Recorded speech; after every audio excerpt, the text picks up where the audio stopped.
Hello students, सो अब हम लोग ऑर्गेनिक केमिस्ट्री की लास्ट लेसन पे आ गए हैं, स्पेक्ट्रोस्कोपी।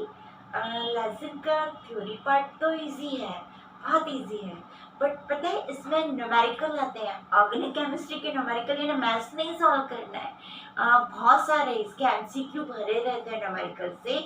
मैं करवाऊंगी, एक्चुअली में वो देंगे कि इसमें ना इतने सिग्नल आ रहे हैं, इतने सिग्नल आ रहे हैं, तो बताओ कितने प्रोटॉन हैं, मॉलिक्यूलर फॉर्मूला ये है, ये फ्रीक्वेंसी, तो बताओ इसका स्ट्रक्चर दो। अभी बट पढ़ेंगे तो पता चलेगा।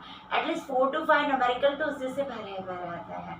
सो इसमें हमको थ्योरी पार्ट भी पढ़ना है और थोड़ा शार्पनेस से फाइंड आउट करना है। मतलब कैसे अपन गेम खेलते हैं, क्लू देते हैं तो क्लू से हम फाइंड आउट करते हैं कि ये ट्रेजर है, हंच में हम खेलते हैं, क्लू आता है तो हम ढूंढते हैं कि नहीं ढूंढते हैं। तो यहाँ पे हमको क्लू रहेंगे और क्लू से हमको हमारे कंपाउंड का स्ट्रक्चर, कंपाउंड में कितने प्रोटॉन है, ये सब फाइंड आउट करना है। ठीक है, तो स्पेक्ट्रोस्कोपी सबको पता है, जो फोटो रेडिएशन आएगी वो हमारा कंपाउंड उस फोटो रेडिएशन को एब्जॉर्ब करेगा और बदले में वहां पर हमारे जो स्पेक्ट्रोमीटर है उसके अंदर क्या आएगा, ब्लैक लाइन आएगी, उसको बोलेंगे एब्जॉर्प्शन स्पेक्ट्रा। वो तो सबको पता है, वो 5th सेम में भी पढ़ चुके हैं। हमारे 6th सेम में हमको 2 टाइप की स्पेक्ट्रोस्कोपी स्टडी करना है, एक IR स्पेक्ट्रोस्कोपी करना है और एक करना है हमको NMR, न्यूक्लियर मैग्नेटिक रिजोनेंस, या इसको हम बोलते हैं PMR, प्रोटॉन मैग्नेटिक रिजोनेंस। और IR यानी इंफ्रारेड स्पेक्ट्रोस्कोपी, या इसको हम वाइब्रेशनल स्पेक्ट्रोस्कोपी भी बोलते हैं।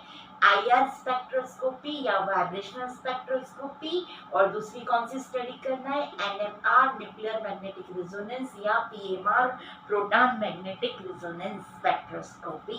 तो पहला पेज नंबर 1 ओपन करो।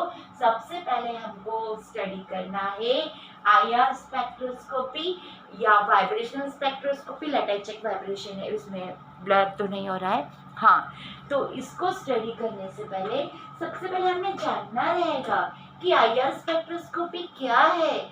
ओके, तो फर्स्ट हम इसका प्रिंसिपल पढ़ेंगे। प्रिंसिपल यानी क्या हो रहा है इसके अंदर, और कुछ नहीं।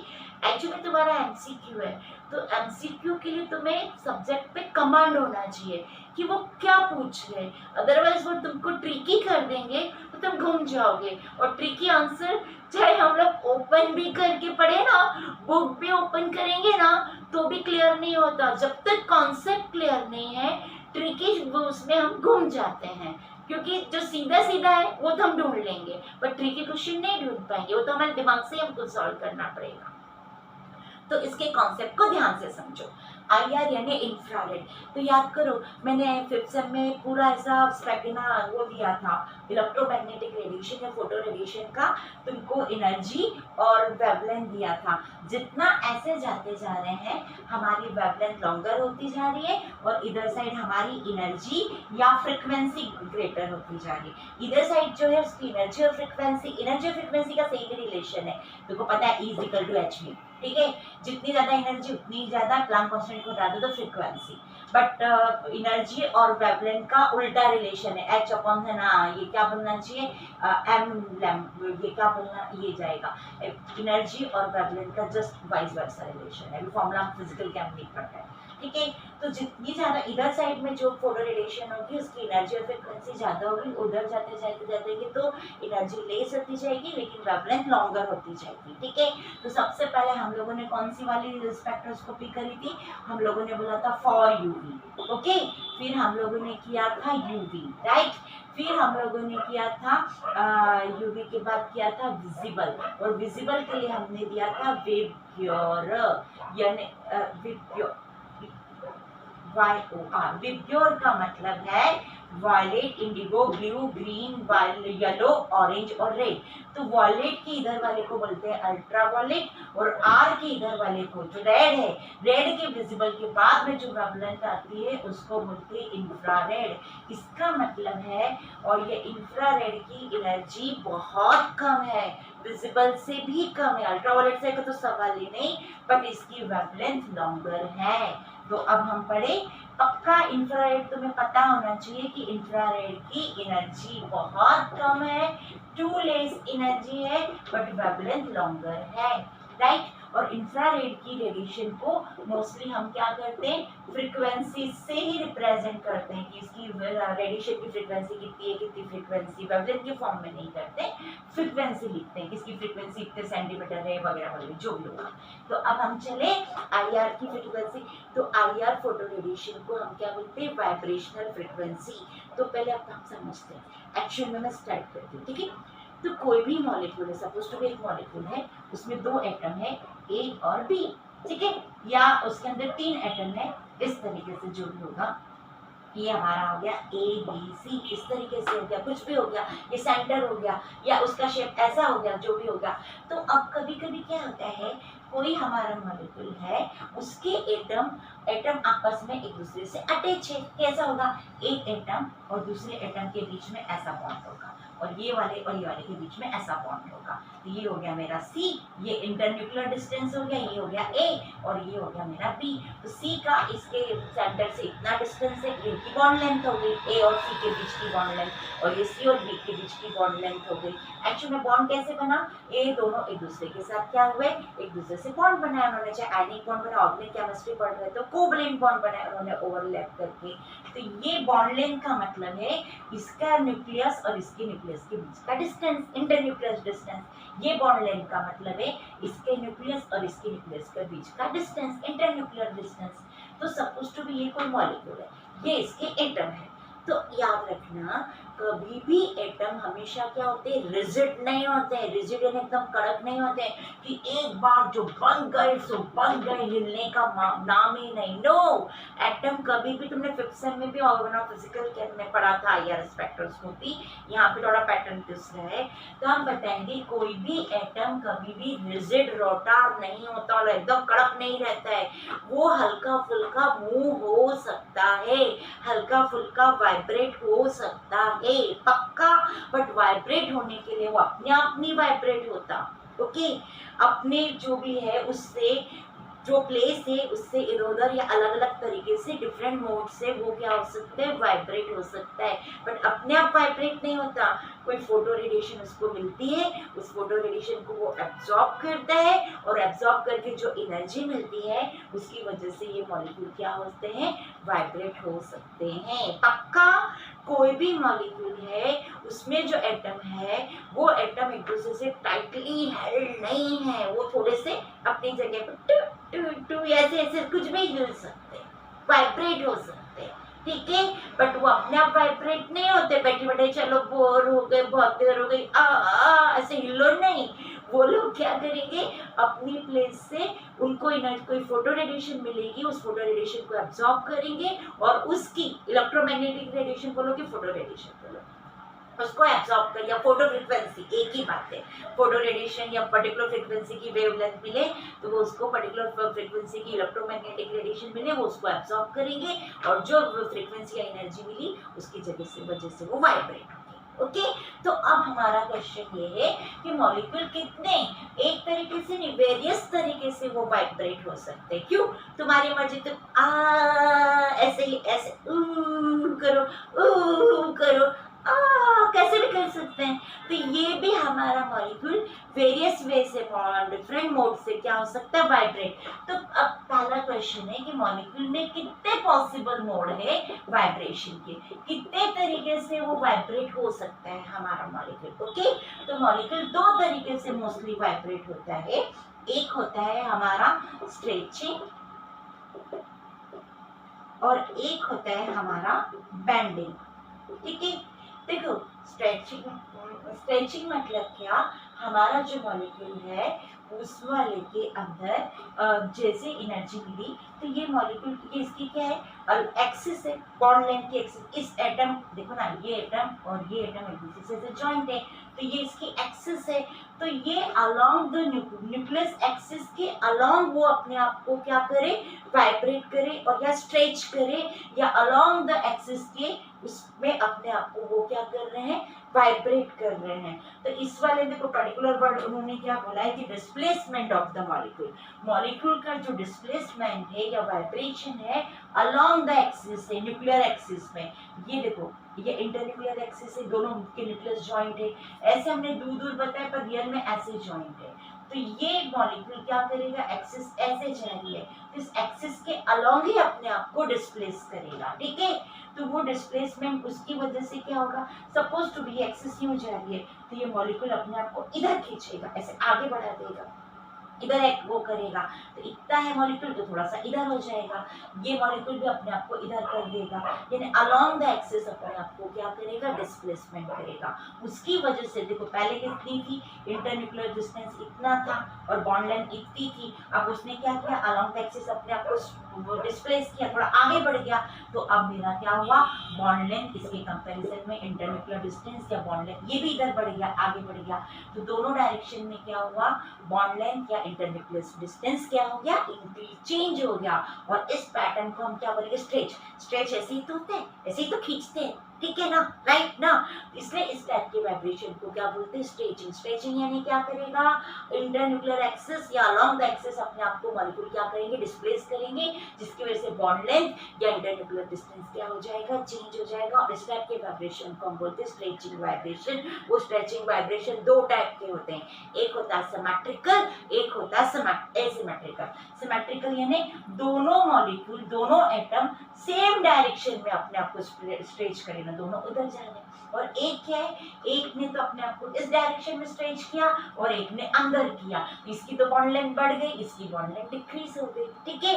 बट ये प्लेन में हो रहा है, आउट ऑफ प्लेन ऐसा नहीं होता, ये अपने ही प्लेन में, यानी तीनों मॉलिक्यूल एक ही प्लेन में है, तो प्लेन में, इन द प्लेन में दो टाइप की स्ट्रेचिंग हो रही है। एक कैसी हो रही है, दोनों के दोनों क्या काम कर रहे हैं, सेम डायरेक्शन में स्ट्रेच कर रहे हैं, और दोनों कैसे कर रहे हैं, अपोजिट डायरेक्शन में। तो इस वाले को हम क्या बोलेंगे, जब दोनों सेम डायरेक्शन में होंगे तो इसके लिए उन्होंने क्या बोला, एक पर्टिकुलर वर्ड बोला, कुछ नहीं बोला, बस सिमेट्रिकल स्ट्रेचिंग और एसिमेट्रिकल स्ट्रेचिंग। अब बैंडिंग बोलती हूँ। बैंडिंग यानी क्या हुआ, ये जो मेरा ये एटम है, ये तो सपोज टू ऐसा समझाने के लिए ऐसा एक मिनट, ये ठीक है, ये तो कभी कभी क्या होता है, ये एक्सिस चल रही है, इंटरन्यूक्लियर एक्सिस या अलोंग द एक्सिस, तो हमारा मॉलिक्यूल क्या काम कर, एटम क्या काम करेगा, एक्सिस ऐसे जा रही है, ऐसे जा रही है एक्सिस, इंटरन्यूक्लियर एक्सिस के परपेंडिकुलर डिस्प्लेसमेंट करेगा। एक्सिस ऐसे जा रही है तो या तो वो इस डायरेक्शन में मुड़ जाएगा या इस डायरेक्शन में मुड़ जाएगा। इंटरन्यूक्लियर एक्सिस ऐसी है, ओके राइट। तो एक्सिस के अलोंग नहीं हो रहा है कि स्ट्रेच हो गया, एक्सिस के परपेंडिकुलर डिस्प्लेसमेंट करेगा, या तो इस डायरेक्शन में जाएगा या इस डायरेक्शन में जाएगा। तो उसकी वजह से क्या होगा, देखो पहले बॉन्ड है ना, इनका बॉन्ड एंगल इतना था और ये मॉलिक्यूल ने अपने आप को इस डायरेक्शन में कर दिया, तो धीरे से वो क्या हो गया, एक मिनट थोड़ा सा पास में आ गया, तो ये जो बॉन्ड एंगल था वो बॉन्ड एंगल क्या हो गया, चेंज हो गया, या इनके बीच का डिस्टेंस भी कम हो गया, राइट ना, ठीक है ना। तो ये हो जाएगा हमारा बॉन्ड एंगल चेंज हो जाएगा, और इसको बोलते हैं बैंडिंग। बैंड होता है ना, देखो ऐसे ऊपर खींचेंगे तो स्ट्रेचिंग, और ऐसे मुड़ जाएंगे तो बैंड करना, यूं मुड़ गए या यूं मुड़ गए। तो ये भी दो टाइप का होता है प्लेन में, सिमेट्रिकल और एसिमेट्रिकल। पहले पक्का पता चला क्या हो रहा है, मॉलिक्यूल एक्सिस के अलोंग डिस्प्लेस नहीं कर रहा है, एक्सिस के परपेंडिकुलर, या तो इस डायरेक्शन में मुड़ जाएगा या इस डायरेक्शन में। तो एक्सिस क्यों जा रही है हमारी, तो एक्सिस का परपेंडिकुलर हुआ। तो ये भी प्लेन में ही होती है इस टाइप की जनाब, ये इस टाइप का वाइब्रेशन। तो ये दो टाइप का है, एक होता है सिमेट्रिकल, यानी ये अपने को क्या काम कर रहा है, इनसाइड कर रहा है, तो ये वाला भी इनसाइड। डोंट ये मत बोलो कि मैम ये दोनों तो एक दूसरे के उल्टे हैं, बट इसमें क्या हो रहा है, दोनों क्या हो रहे हैं, अंदर साइड आ रहे हैं, सिमिलर आ रहे हैं एक दूसरे के। ये भी ना मॉलिक्यूल के इनसाइड आ रहा है और ये भी मॉलिक्यूल के इनसाइड आ रहा है, तो इसको हम क्या बोलेंगे, सिमेट्रिकल, ठीक है। और इसका एक सिमेट्रिकल बैंडिंग, या फिर इसको हम बोलेंगे सीजरिंग। जो सीजर ऐसे ही तो होती है, एक दूसरे को ऐसे अंदर आती है, दूर रहती अंदर आती, दूर रहती अंदर आती है, राइट ना। तो इसको बोलेंगे सीजरिंग। और नेक्स्ट पार्ट कैसा है, नेक्स्ट ऐसा है, एक इधर जा रहा है तो दूसरा इधर जा रहा है, यानी एक अंदर जा रहा है और एक उधर जा रहा है, तो this is called rocking. Rock दूर जाती है, पहले इधर रहती फिर दूर जाती है, तो ये इधर जा रहा है, देखो रॉकिंग ऐसे होती है, रॉक को फेंको यूं फेंको, तो ये भी इधर जा रहा है, ये भी इधर जा जा रहा है, और सीजरिंग ऐसे ऐसे होती है ना, सीजर करके देखना, रॉकिंग करके देखना। तो ये क्या हो रहा है, अनसिमेट्रिकल, ये अंदर जा रहा है और ये बाहर जा रहा है, राइट। और सिमेट्रिकल बैंडिंग है, ये अंदर जा रहा है और ये भी अंदर जा रहा है। तो ये वाली होगी सिमेट्रिकल बैंडिंग। पहले बैंडिंग का मतलब समझा, मॉलिक्यूल का डिस्प्लेसमेंट एक्सिस के अलाउ नहीं है, एक्सिस के परपेंडिकुलर है, और उसकी वजह से क्या होगा, बॉन्ड एंगल चेंज हो जाएगा। प्लेन में ही हो रहा है, दो टाइप की बैंडिंग प्लेन में, एक सिमेट्रिकल, दोनों सेम इनसाइड हो रहा है सीजरिंग, और एक हो रहा है अनसिमेट्रिकल बैंडिंग, यानी दोनों ये रॉकिंग कहलाएगा, दोनों अपोजिट डायरेक्शन, ये अंदर साइड जा रहा है, ये बाहर साइड जा रहा है, ठीक है। ये हो गया। स्ट्रेचिंग में क्या हो रहा है, एक्सिस के अलाउ डिस्प्लेसमेंट हो रहा है, इसमें एक्सिस के परपेंडिकुलर हो रहा है। इसमें बॉन्ड लेंथ क्या हो जा रही है, बॉन्ड लेंथ या इंटरन्यूक्लियर डिस्टेंस चेंज हो रहा है, और इसमें क्या हो रहा है, बॉन्ड एंगल चेंज हो रहा है, ठीक है। अब नेक्स्ट लेती हूँ मैं out of plane. Out of plane यानी कुछ नहीं, प्लेन में नहीं है, तीनों आउट ऑफ प्लेन अपने स्टीरियोकेमिस्ट्री में अच्छे से पढ़ चुके हैं कि प्लेन में होना और आउट ऑफ प्लेन होना, ऐसा पहले भी पता था, ये इधर जा रहा है, ये इधर जा रहा है, यानी आउट ऑफ प्लेन है, दोनों के दोनों ऐसे जा रहे हैं, तो ये और ये दोनों एक दूसरे के प्लेन में, ठीक है ना।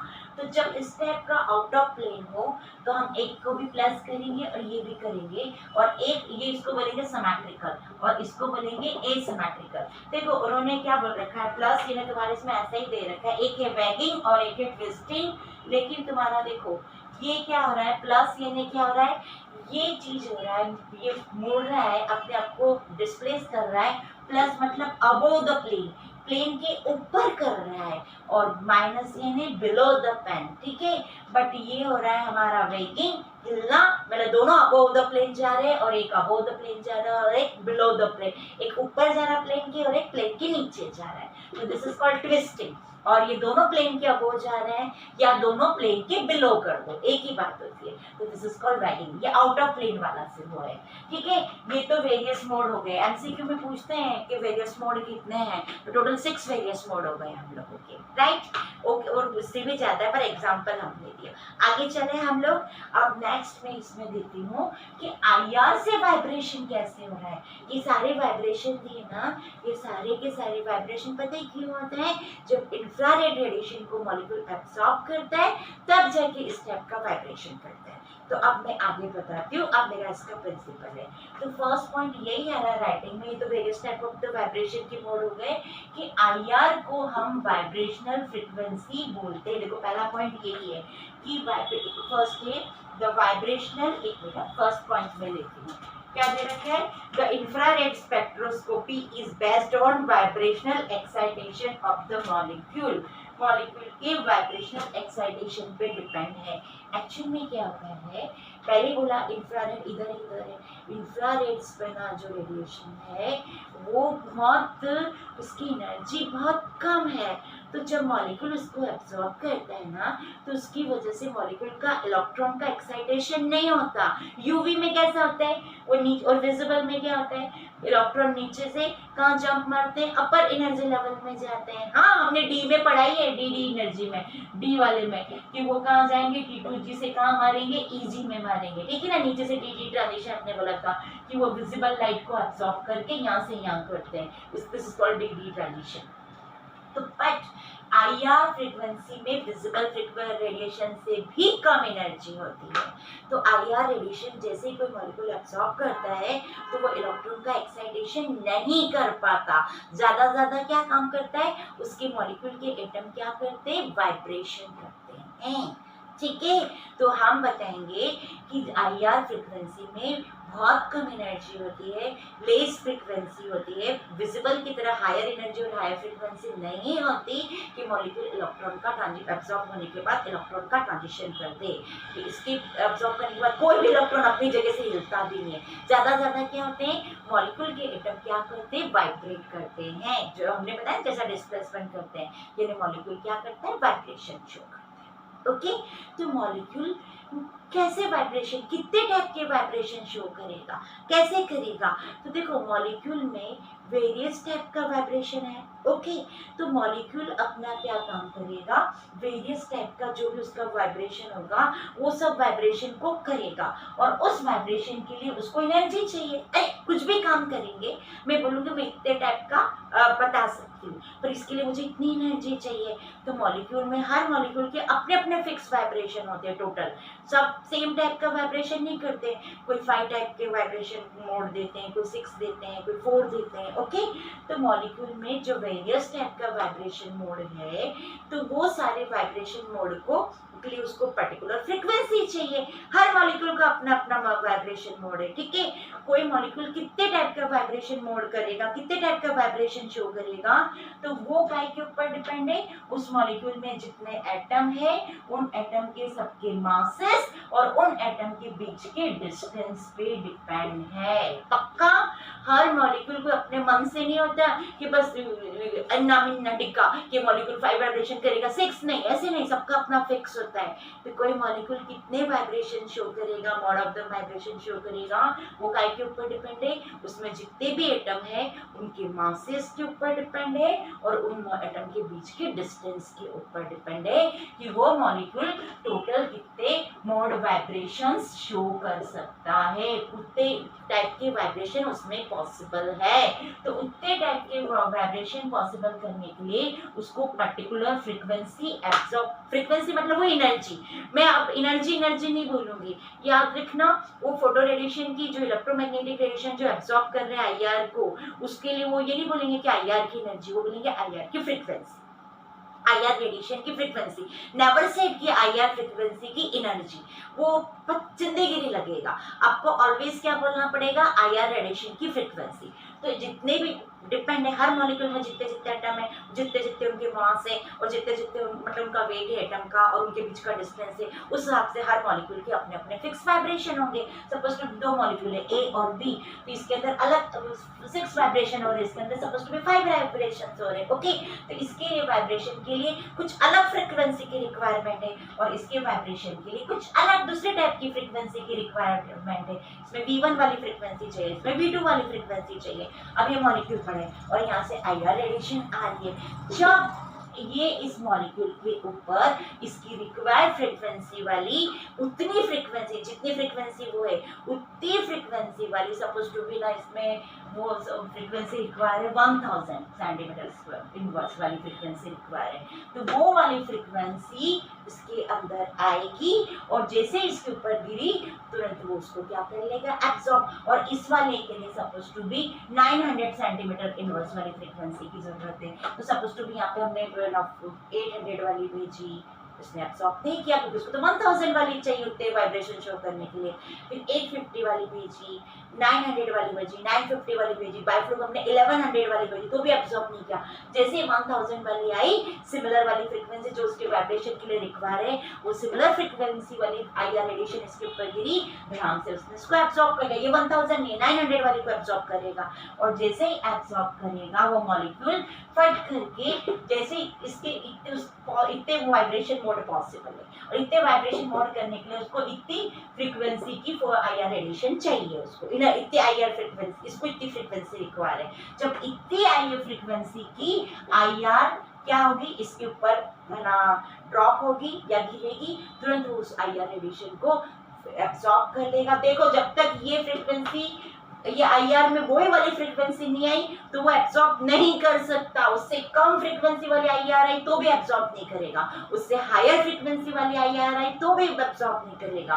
इसके इतने वाइब्रेशनल के लिए जितने फ्रीक्वेंसी रिक्वायर है उतनी सिमिलर फ्रीक्वेंसी की आईआर रेडिएशन जैसे इसके ऊपर पास हुई, तुरंत वो उसको क्या कर लेगा, एब्सॉर्ब कर लेगा। एब्सॉर्ब किया तो तुमको पता ही है, तुरंत हम बोले ओ बधाई हो, आईआर का एब्सॉर्प्शन हुआ, यानी स्पेक्ट्रोमीटर में उसकी जगह क्या आ जाएगी, इसे ब्लैक लाइन आ जाएगी। मालूम है ना कौन सी वाली, बहुत 1000 वाली को उसने सेंटीमीटर इनवर्स वाली फ्रीक्वेंसी को एब्सॉर्ब किया, तो उसके प्लेस की जगह क्या आ जाएगा, ब्लैक लाइन आ जाएगी, और इसको हम बोलेंगे आईआर एब्सॉर्प्शन स्पेक्ट्रा, है ना, ऐसे ही बोलते हैं, ओके। बट वो तो अलग बात है, वो तो हमको पता चलेगा कि अरे आईआर में ब्लैक लाइन है, इसने इसको एब्जॉर्ब कर लिया, यानी इसने आईआर एब्जॉर्प्शन स्पेक्ट्रा दिया, ओके। बट जैसे ये मॉलिक्यूल इस पर्टिकुलर फ्रीक्वेंसी या पर्टिकुलर एनर्जी वाले रेडिएशन को आईआर को एब्जॉर्ब करेगा, तो देखो ऐसा ये कोई इलेक्ट्रॉनिक नहीं है कि लोअर एनर्जी लेवल से इलेक्ट्रॉन के हायर वाली वाले मतलब T2G से इलेक्ट्रॉन कहाँ गए ईजी में, ये इलेक्ट्रॉन नहीं है, वाइब्रेशन का है। तो वाइब्रेशन के भी वेरियस मोड होते हैं, ये वाइब्रेशनल एनर्जी लेवल है, ओके।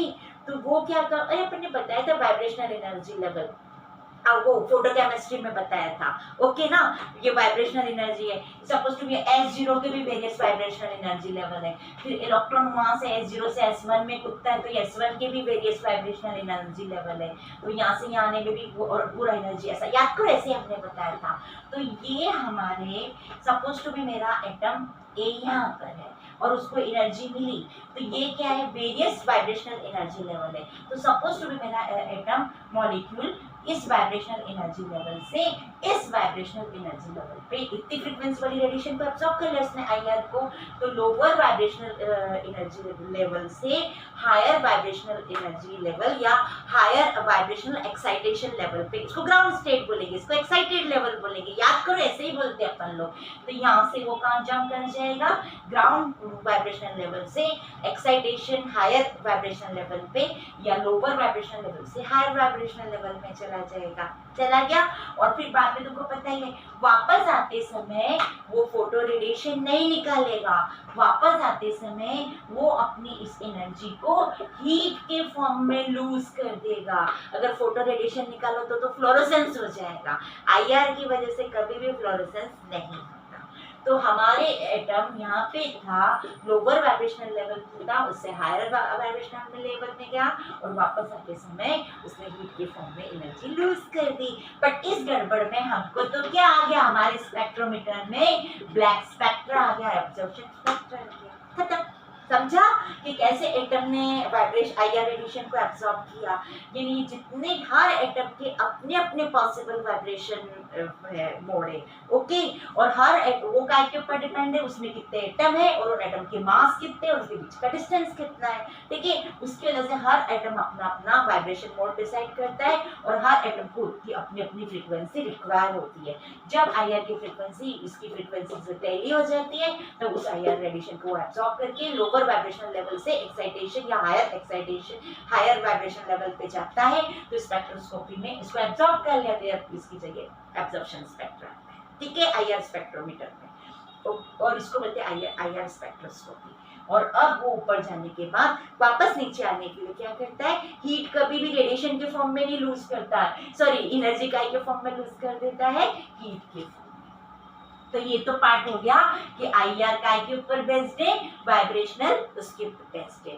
अब नेक्स्ट हमारा जो हेडिंग है, नेक्स्ट हेडिंग सेकंड जो हेडिंग दे रखा है वो क्या बोल रखा है, पहले इसको पढ़ लो पॉज करके, ये मैंने बता दिया। अब number of the absorption band, कि कितने टाइप के वाइब्रेशन पॉसिबल है, कितने टाइप की फ्रीक्वेंसी वो एब्जॉर्ब कर सकता है, कितने टाइप के एब्जॉर्प्शन बैंड है। सपोज टू बी कोई मॉलिक्यूल, ये ए मॉलिक्यूल ही 1000 आईआर रेडिएशन की फ्रीक्वेंसी वाली को भी एब्जॉर्ब कर रहा है और है ना 3000 वाली भी है ना फ्रीक्वेंसी वाली आईआर रेडिएशन को भी एब्जॉर्ब कर रहा है। तो हम बोलेंगे इसके कितने बैंड देगा एब्जॉर्प्शन, 2 देगा। एक बार कब देगा, जब 1000 आएगा तब एब्जॉर्ब करेगा और ब्लैक लाइन आएगी, और वापस फिर 3000 आएगा तब फिर से एब्जॉर्ब करेगा, राइट। तो हमारे मॉलिक्यूल कितने टाइप के आईआर फ्रीक्वेंसीज को एब्सॉर्ब करता है, ठीक है।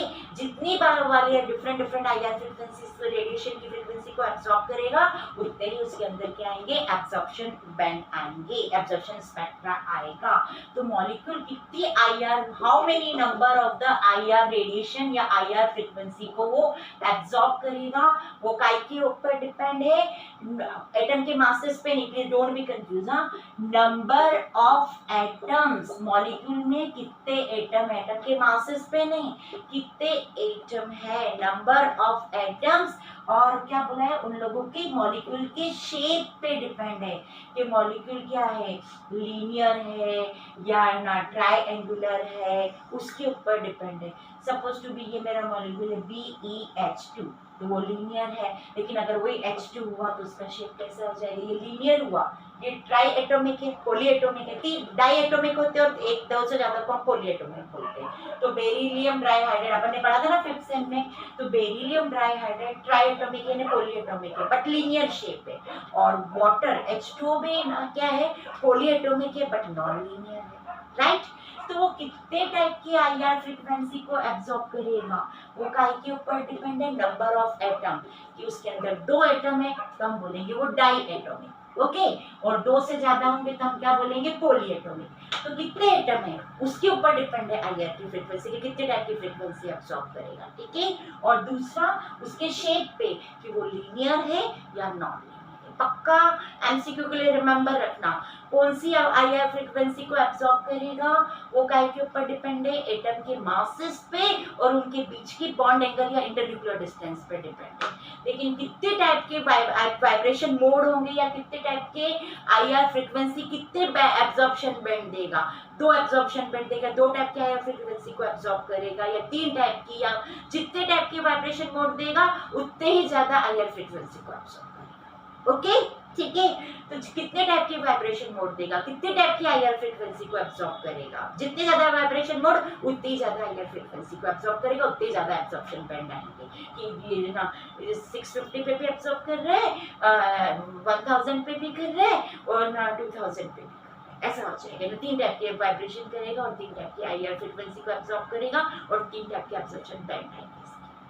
तो काय के ऊपर डिपेंड है, मासेस पे नहीं, नंबर ऑफ एटम्स, मॉलिक्यूल में कितने एटम है, तो वो 2 टाइप के रहते हैं, डाइएटॉमिक और पॉलीएटॉमिक, 2 से ज्यादा होंगे तो पॉलीएटॉमिक। और फिर दूसरे उनके शेप के ऊपर है, लीनियर है या नॉन लीनियर है, ओके। तो नेक्स्ट पार्ट हम बोलते हैं, सपोज टू बी कोई मॉलिक्यूल क्या है, डाइएटॉमिक है, ओके। और डाइएटॉमिक वाले मॉलिक्यूल में भी वो कैसे हो, होमो जैसे H2 डाइएटॉमिक है, ओके। O2 वो भी डाइएटॉमिक है, होमो है। तो वो तो बस एक ही टाइप की फंडामेंटल फ्रीक्वेंसी लेंगे, बाकी कुछ नहीं करेंगे और देते भी नहीं एक्चुअल में, ज्यादा एब्जॉर्ब भी नहीं करता है यार को, और ऊपर से एक ही टाइप की फंडामेंटल फ्रीक्वेंसी। पक्का जो डाई एटॉमिक है और वो भी कैसे, होमो एटॉमिक है, नाइट्रोजन N2, तो वो आईआर फ्रीक्वेंसी को एब्जॉर्ब ही नहीं करते हैं। और एब्जॉर्ब भी क्या होता है, बस एक ही सिंगल फंडामेंटल फ्रीक्वेंसी होती है। तो डाई एटॉमिक की बात हटा दो, ये करेंगे ही नहीं। अब मैं करती हूँ पॉली एटॉमिक, ठीक है। तो पॉली एटॉमिक वाले जो होते हैं वो 2 टाइप के, एक तो पॉली एटॉमिक के होते हैं कि नंबर ऑफ कितने एटम है, और दूसरा उनका शेप। अगर वो लीनियर होंगे तो पता है वो कितने टाइप के वाइब्रेशन देंगे और कितने टाइप के आईआर बैंड देंगे, जितने टाइप के वाइब्रेशन पॉसिबल होते हैं आईआर बैंड होंगे। तो उसके अंदर होता है 3n-5, जहाँ n है नंबर ऑफ एटम्स, जितने ज्यादा एटम होंगे उतने ही ज्यादा उसके अंदर क्या होंगे, वाइब्रेशन पॉसिबल है। फॉर एग्जांपल वो बोलेंगे कि H2O में बताओ कितने हैं, तुम क्या करोगे, एटम कितने हो गए इसके अंदर, 3 हो गए, और ये लीनियर नहीं है H2O, सॉरी तो लीनियर कहाँ से बोलोगे, BeH2 में बोल सकते हो, BeH2, पर BeH2 देता नहीं, खाली समझाने के लिए बता रही हूँ। तो 3 × 3 - 5 यानी 6 - 5 यानी एक ही देगा, मतलब नहीं देता है, ओके। अब मैं आगे चलती हूँ। नेक्स्ट जो लीनियर है, पॉली एटॉमिक है, उनके लिए कितने टाइप के वाइब्रेशन और कितने टाइप के आईआर फ्रीक्वेंसी बैंड को एब्जॉर्प्शन पॉसिबल है, उनका formula 3n-5 n number of the atom, ये लीनियर के लिए। और नॉन लीनियर पॉली एटॉमिक के नॉन लीनियर के लिए फॉर्मूला है 3n-6, ओके। तो जैसे ये मैं बताती हूँ, ये जो है हमारा कार्बन टेट्राक्लोराइड है, वो सॉरी कार्बन टेट्राक्लोराइड नहीं, क्लोरोफॉर्म है, वो देता है। तो टोटल कितने में एटम हो गए, 1 2 और 3 5, ये 3 5 -6 यानी क्या हो जाएगा, 15 - 6 यानी कितने हो जाएंगे, 9 वाइब्रेशन इसके पॉसिबल है, छोटे छोटे, ओके। आगे चलूं मैं, ये फॉर्मूला रटना, डाइएटॉमिक होमोलीनियर, तो होमो एटॉमिक तो जरा देते ही नहीं है, वो सिंगल फ्रीक्वेंसी देंगे फंडामेंटल। लेकिन जो पॉली एटॉमिक है वो 2 टाइप के, लीनियर और नॉन लीनियर। लीनियर यानी 3n-5 n number of the atom, और 3n-6 नॉन लीनियर के लिए। 1 मिनट, एडजस्ट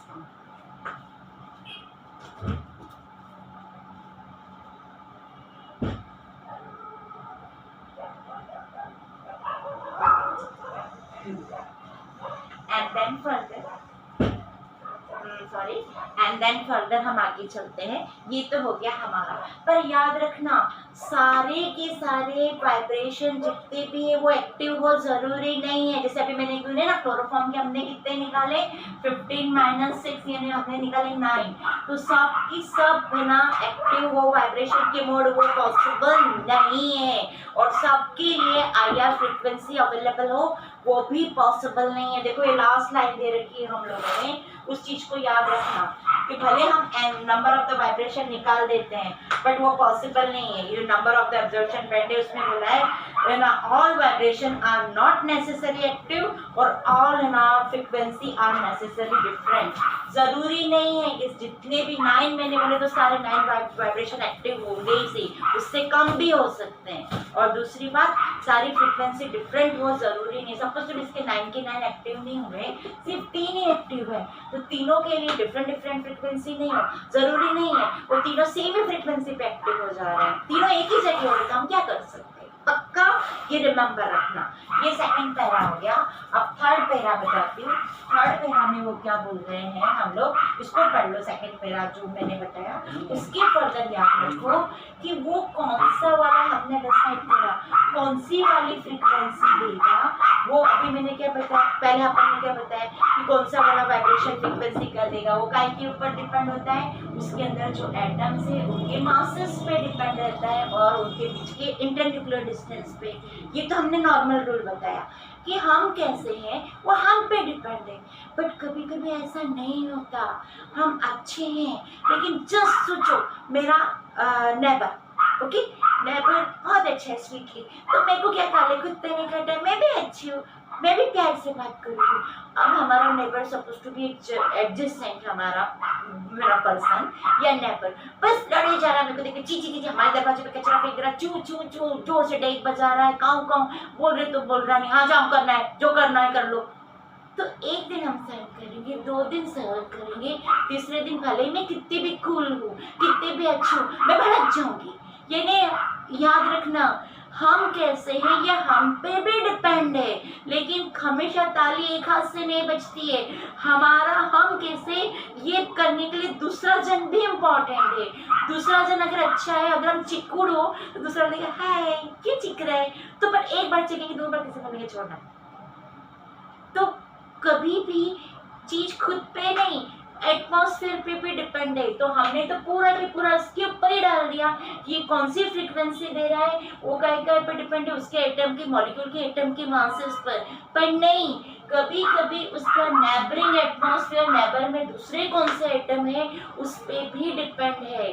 तो पता है सेम ग्रुप के लिए हमेशा कभी अलग अलग आती। फॉर एग्जाम्पल मैं देखती हूँ बताने वाली हूँ तुमको, जैसे मैंने OH दिया, ठीक है, ये OH अगर CH3 के पास है तो ये अलग टाइप का देगा फ्रीक्वेंसी, लेकिन यही अगर मैंने इसको एरोमेटिक रिंग के पास कर दिया, देखो नेबर बदल गया इसका, तो एक अलग ही फ्रीक्वेंसी देगा।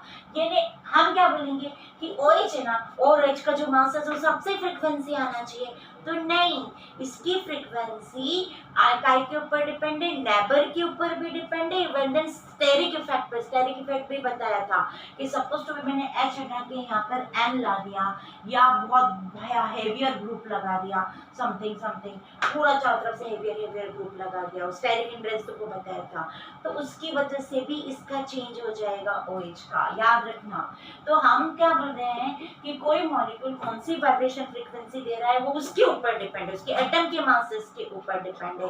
बट नाउ याद रिमेंबर क्या हमने बोला, नॉट अलोनेस के ऊपर डिपेंड है, जस्ट नेबरिंग एटम के ऊपर भी डिपेंड है, इवन देन स्टेरिक इफेक्ट के ऊपर भी डिपेंड है, राइट? ओके, इसलिए हम कभी जैसे हम क्या बोलते हैं कि जैसे कोई बोलेगा कि कल कॉफी पे पीना ना, तो मैं बोलूँगी मेरा श्योर नहीं, वैसे लेट अस सी देखते हैं, नहीं पक्का प्रॉमिस नहीं बोल रहे, ऐसे फ्लक्चुएट बोलूँगी, may be possible may be not possible.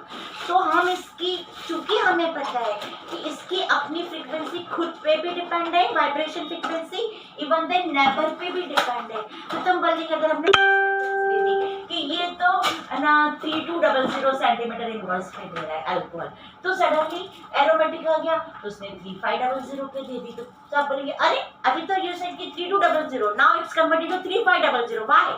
तो हम क्या बोलेंगे, हम इसके फिक्स नहीं देंगे, हम चेक करेंगे कि डिफरेंट डिफरेंट नंबर के साथ कितना है, तो हम इसको एक फिक्स वैल्यू लेते हुए रीजन देंगे। तो OH के लिए वाइब्रेशन फ्रीक्वेंसी हम देंगे 3200 से 3600 सेंटीमीटर इनवर्स, यानी इधर से लेकर इधर तक वो कहीं भी दे सकता है। ये डिफरेंट डिफरेंट नंबर हुए तो वो 36 पे भी जा सकता है, कोई दूसरा नंबर हो तो 32 पे भी जा सकता है।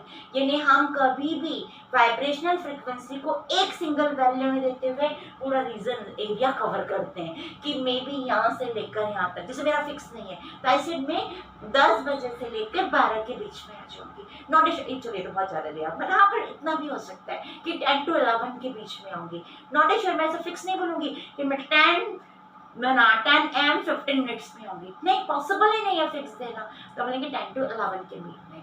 तो हम ऐसे ही, चूंकि इसकी फ्रीक्वेंसी वाइब्रेशन फ्रीक्वेंसी अलोन इस पे नहीं है, नेबरिंग एटम जिससे वो अटैच है उस पर भी डिपेंड है और स्टेरिक पे भी है, तो हम इसकी एक फ्रीक्वेंसी नहीं देते हुए क्या देते हैं, रीजन देते हैं। 10 सिमिलर, ओके, देखो पहला रटवा दिया, OH की फ्रीक्वेंसी है 3200 से 3600 सेंटीमीटर इनवर्स OH ग्रुप की, ठीक है।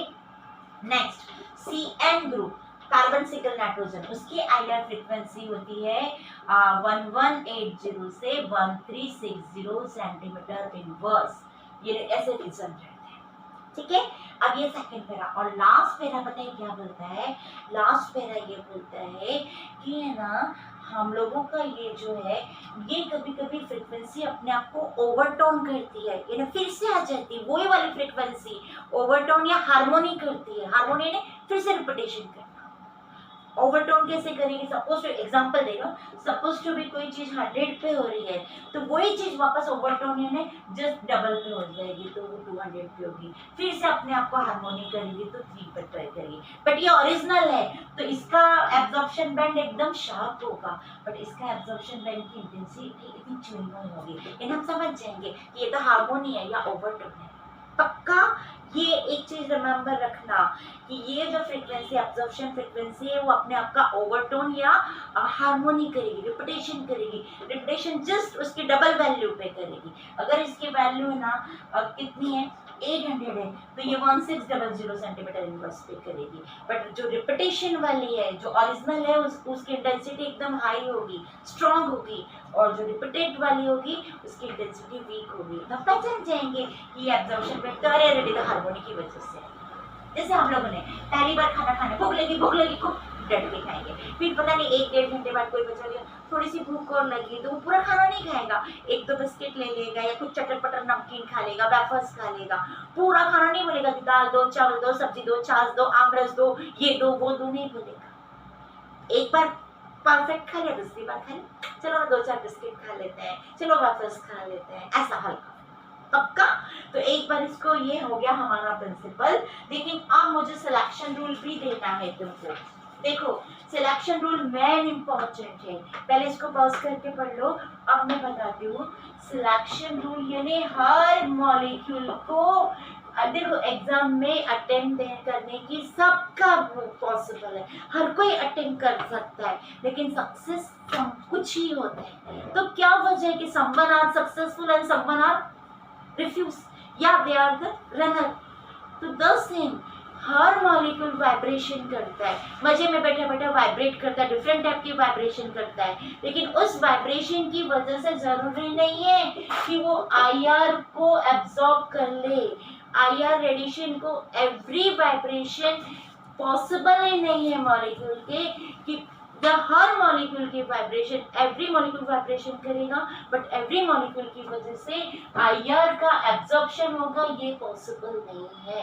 यानी हर इंसान एग्जाम में अपेयर होगा, ऑल मॉलिक्यूल अपेयर होंगे, ऑल स्टूडेंट अपेयर होंगे, पर ऑल स्टूडेंट सक्सेसफुल होंगे नॉट इश्यू। तो हर मॉलिक्यूल बैठा बैठा वाइब्रेशन करेगा, बट उस वाइब्रेशन की वजह से वो IR फ्रीक्वेंसी को एब्जॉर्ब करेगा, पॉसिबल नहीं है। वही मॉलिक्यूल आईआर फ्रीक्वेंसी को एब्सॉर्ब कर सकता है, जिसमें सपोज टू बी मॉलिक्यूल है मेरा, ओके। ये मॉलिक्यूल पहले वाइब्रेशन करेगा और वाइब्रेशन करने के बाद, ओके, आफ्टर वाइब्रेशन इस मॉलिक्यूल में क्या आ जाएगा, सम चार्ज, मतलब इसके अंदर देखो पर्टिकुलर बोला है, इसके अंदर टेम्पररी डाइपोल आ जाएगा या सम चार्ज क्रिएट हो जाएंगे, इन्हें से पोल आ जाएंगे इस मॉलिक्यूल में, एक साइड पॉजिटिव एंडिंग होगा और एक साइड नेगेटिव एंडिंग होगा। या क्या बोला है, उसकी वजह से कोई पर्टिकुलर वर्ड बोला है, इसकी वजह से क्या बोला है, चार्ज डिस्ट्रीब्यूशन आ जाएगा। जैसे ही वो वाइब्रेशन करेगा, वाइब्रेशन की वजह से उस मॉलिक्यूल में चार्ज डिस्ट्रीब्यूशन आ जाए, यानी एक एंड पे पॉजिटिव चार्ज आ जाए, टेम्परेरी भले वीक आए, और एक एंड पे नेगेटिव आए, यानी इसके अंदर वाइब्रेशन के बाद क्या आ जाए, डाइपोल। पहले इस मॉलिक्यूल में डाइपोल नहीं था, दो पोल नहीं थे, ओके, और इसमें चार्ज नहीं था, लेकिन जैसे इसने वाइब्रेशन किया, आफ्टर वाइब्रेशन इसमें क्या आ गया, डाइपोल क्रिएट हुआ या डाइपोल मोमेंट आया या इसके अंदर चार्ज आए, बट ये टेम्परेरी है, याद रखना। वापस भी वो रिमूव होंगे, वापस वाइब्रेशन करेगा, रिमूव होगा, बट वाइब्रेशन करने के बाद पहले इसके अंदर कोई चार्ज नहीं है, पहले इसमें कोई डाइपोल नहीं है। रूल याद रखना, मॉलिक्यूल में डाइपोल होना जरूरी नहीं है, ओके, परमानेंट डाइपोल होना जरूरी नहीं है, मॉलिक्यूल में पहले से चार्ज होना जरूरी नहीं है, बट आफ्टर वाइब्रेशन के फर्दर वो क्या करे, चार्ज डिस्ट्रीब्यूशन क्रिएट करना जरूरी है। जैसे वाइब्रेशन करेगा चार्ज डिस्ट्रीब्यूशन क्रिएट करेगा और अपने अंदर क्या लाएगा, डाइपोल लाएगा, बट वो डाइपोल भले टेम्परेरी होगा बट वो लाएगा, तभी इस वाइब्रेशन की वजह से वो आईआर एब्सॉर्ब कर पाएगा। फॉर एग्जाम्पल मैं तुमको बताती हूँ, ये हमारा जो मैंने बताया ना di atomic molecule H2, okay, ये मॉलिक्यूल पूरा सिमेट्रिकल है, तो ये कितने भी बार वाइब्रेट हो, एक बार हिल जाए तो क्या होगा, ये HA HB वाइब्रेट करके HB यहाँ HA यहाँ, तो दोनों ही हाइड्रोजन है, तो कोई पॉजिटिव कोई नेगेटिव नहीं होगा। 1000 बार वाइब्रेशन कर ले तो भी वो क्या रहेगा, सिमेट्रिकल का सिमेट्रिकल रहेगा, इसमें कोई चार्ज नहीं आएंगे, कोई पोल नहीं आएंगे, डाइपोल, तो ये सिमेट्रिकल मॉलिक्यूल है, तो ये आईआर को एब्सॉर्ब नहीं कर पाएगा, ना नाइट्रोजन कर पाएगा, ना O2 कर पाएगा। याद रखना, डाई एटोमिक मॉलिक्यूल में ना वही की फंडामेंटल फ्रीक्वेंसी होती है, लोग आईआर करते ही नहीं, तो जो डाई एटोमिक होमो एटोमिक मॉलिक्यूल है वो तो एब्सॉर्ब कर ही नहीं सकते। मीथेन बिल्कुल नहीं कर पाएगा, देखो C H ये हो जाएगा हमारा H, ये HA HB HC HB, कितना भी घूमे H की जगह H ही आएगा, थक जाए तो भी इसमें कुछ नहीं। ये मीथेन कैसा है, सिमेट्रिकल है, बेंजीन हमारी सिमेट्रिकल है, तो ये भी आईआर नहीं शो करती है, ठीक है। तो अब 10 है, अगर मैं इसको बजाय मीथेन के बजाय कार्बन टेट्राक्लोराइड करती हूँ, तो देखो ये भी हमारा कार्बन टेट्राक्लोराइड भी सिमेट्रिकल है, कितना भी घुमाओ Cl की जगह Cl है, तो हम क्या काम करते हैं, एक Cl हटा के, देखो ये कार्बन टेट्राक्लोराइड है, ये सिमेट्रिकल है, इसमें जरा भी कितना भी वाइब्रेशन करे कोई चार्ज क्रिएट नहीं होगा, नहीं कोई डाइपोल है, ओके। अब उसके बजाय हम क्लोरोफॉर्म लेते हैं, क्लोरोफॉर्म में इसमें पहले कोई डाइपोल मोमेंट नहीं, कोई चार्ज नहीं है, लेकिन जैसे इसने वाइब्रेट किया तो सपोज टू भी क्या हुआ, H यहाँ चला गया और Cl यहाँ आ गया, तो ये पॉजिटिव पोल हो गया और ये वाला साइड कौन सा पोल हो गया, नेगेटिव। Cl पे नेगेटिव चार्ज होता है, H देखो ना, HCl को हम पोलर बोलते हैं, HCl पे पार्शियल पॉजिटिव चार्ज और Cl पे पार्शियल नेगेटिव चार्ज, तो पहले इसमें नहीं था और इस वाइब्रेशन के फर्दर इसमें दो पोल आ गए, पॉजिटिव और नेगेटिव पोल आ गए, चार्ज आ गया, धड़ाम से ही वर्क क्या देगा, आईआर को एब्सॉर्ब करेगा पक्का। तो ये क्वेश्चन आता है कि क्यों CCl4 एब्सॉर्ब नहीं कर पाता और क्लोरोफॉर्म कर पाता है, क्योंकि ये सिमेट्रिकल है और ये नॉन सिमेट्रिकल एसिमेट्रिकल है, और एसिमेट्रिकल मॉलिक्यूल जैसे ही वाइब्रेशन करता है उसके अंदर चार्ज क्रिएट हो जाता है और डाइपोल आ जाता है, भले टेम्परेरी आता है पर आता तो है, परमानेंट होना जरूरी नहीं है, इसमें अभी कोई डाइपोल नहीं था पहले, और अब जैसे इसने वाइब्रेशन किया तो डाइपोल आ गया, भले टेम्परेरी है, फिर से वाइब्रेट करेगा, H यहाँ आ गया, Cl यहाँ आ गया, तो फिर वाइब्रेशन खत्म हो गया, पोल चला गया, लेकिन टेम्परेरी वाइब्रेशन से तो आया ना, तो वो आईआर एब्सॉर्ब करेगा। तो याद रखना, क्वेश्चन आता है कि क्यों सिमेट्रिकल मॉलिक्यूल है ना आईआर नहीं दे पाते और एसिमेट्रिकल मॉलिक्यूल दे पाते, क्योंकि एसिमेट्रिकल मॉलिक्यूल क्या होता है, ये सिलेक्शन रूल ही बोलता है कि एसिमेट्रिकल मॉलिक्यूल आफ्टर वाइब्रेशन क्या काम करते हैं, सम क्या शो करते हैं, चार्ज डिस्ट्रीब्यूशन शो करते हैं या टेम्परेरी डायपोल लाते हैं, और तभी उस वाइब्रेशन के बाद वो आईआर एब्सॉर्ब करेंगे। जिस वाइब्रेशन करने के बाद कोई चार्ज नहीं क्रिएट हो रहा है, कोई डायपोल नहीं आ रहा है, तो उस वाइब्रेशन की वजह से कोई आईआर एब्सॉर्ब नहीं होगा। यानी CCl4 आईआर वाइब्रेशन कर करके मर जाए तो भी एक भी बार आईआर एब्सॉर्ब नहीं कर पाएगा। O2 कितना भी वाह ना करे तो भी वाइब्रेशन नहीं, वो नहीं कर पाएगा। ठीक है, अब हम चले, ये हो गया हमारा सिलेक्शन रूल। तो पक्का याद रखने से तुमको पता चलेगा कि जो सिमेट्रिकल है, लीनियर है, वो लोग नहीं कर पाएंगे, और जो एसिमेट्रिकल है वो कर पाएंगे।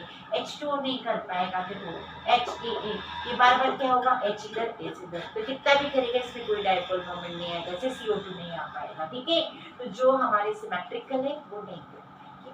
आगे चले, अब खाली एक फिंगर, इसको पॉज करके पढ़ लो। और लास्ट है फिंगरप्रिंट रीजन। इसका थ्योरी आता था, पर अभी तुमको थ्योरी वाइज क्वेश्चन है ही नहीं, MCQ है, तो याद रख लो। फिंगरप्रिंट जानते हो ना, जासूसी मूवी फिल्म में कि उस चोर ने वहाँ से फिंगरप्रिंट लीजिए जांच चोरी के लिए, फिर फिंगरप्रिंट टैली करते पता चलता इसने चोरी करी। तो याद रखना, एक इंसान का फिंगरप्रिंट दूसरे इंसान के फिंगरप्रिंट से डेली नहीं होता है। हर एक का अलग अलग फिंगरप्रिंट होता है। सिर्फ हम फिंगर के प्रिंट को देख के हम टैली करके बोल देंगे कि ये इंसान ये है, इसका फिंगरप्रिंट कौन था। मैंने हाथ लगाया, बाद में यहाँ पे वो पाउडर डाल के जासूसी मूवी के हिसाब से निकालेंगे और मेरे फिंगरप्रिंट को लेके तो बोलेंगे यस दोनों फैमिली में।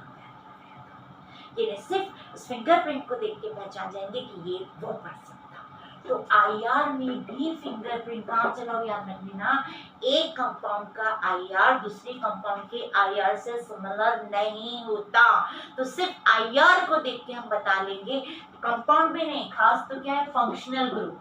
फंक्शनल ग्रुप यानी जैसे OH है, तो OH का मैंने बताया ना 3200 से 3600। ओके, और अगर CN है, जैसे ये NH2 है, CNH2 एमीन है। ठीक है, तो एमीन का कितना बताया, कितना बताया, 1180 से 1360 बताया मैंने। तो ये दोनों में खाली ये देखोगे तो मैं बोलूंगी यार ये तो CN का कंपाउंड है। 3200 से 3600 मैं बोलूंगी ये ना आईआर आया है 3200 से 3600 सेंटीमीटर इनवर्स, तो फटाक से बोलूंगी अल्कोहल है, एक भी बार नहीं बोलूंगी ये ईथर।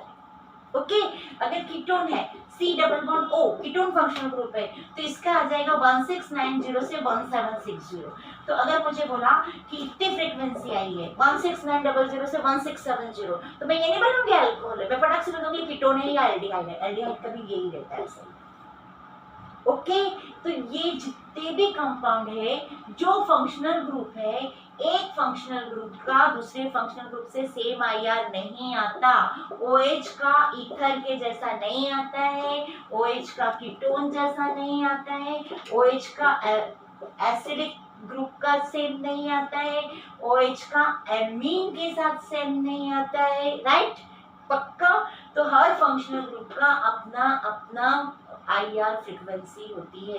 हर फंक्शनल ग्रुप दूसरे टाइप की आईआर फ्रीक्वेंसी को, रेडिएशन को एब्सॉर्ब करता है।